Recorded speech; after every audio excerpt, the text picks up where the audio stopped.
Good morning বন্ধুরা, আমাদের কথা চ্যানেলে তোমাদের সবাইকে স্বাগত জানাই। তো আজকের দুটো টিপস তোমাদের আমি দেব, কিচেনের দুটো টিপস। এটা ফলো করলে আশা করি তোমরা উপকৃত হবে। তো প্রথম টিপস হলো যে এখন শীতকাল পড়ে গেছে, তো কফি আমরা কম বেশি সবাই মোটামুটি খাই আর কি। তো আমার ব্যক্তিগতভাবে কফি খেতে খুবই ভালো লাগে। কিন্তু অনেক সময় কি হয় না, কফির পরিমাণটা বেশি হয়ে গেলে তোমার তিতকুটে হয়ে যায়। মানে তেতো হয়ে যায় আরকি। তো কোনো ঘাবড়াবার কিছু নেই।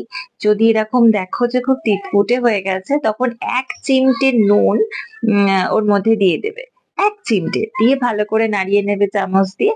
দেখবে তিতকুটে ভাব একদম গায়েব। আর টিপস নাম্বার 2 হচ্ছে, দেখো চিনি অনেকদিন রেখে দিলে বা চিনি অনেক সময় আম আ উম বা মানে কৌটোর মধ্যে রেখে দিলে কি হয় না, পিঁপড়ের একটা আবির্ভাব ঘটে।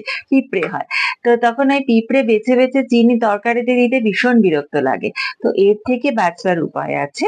সেটা হচ্ছে কয়েকটা লবঙ্গ তোমরা চিনির কৌটোর মধ্যে দিয়ে দেবে। দেখবে আর কক্ষনো কোনোদিনও কোনো পিঁপড়ে ধরবে না।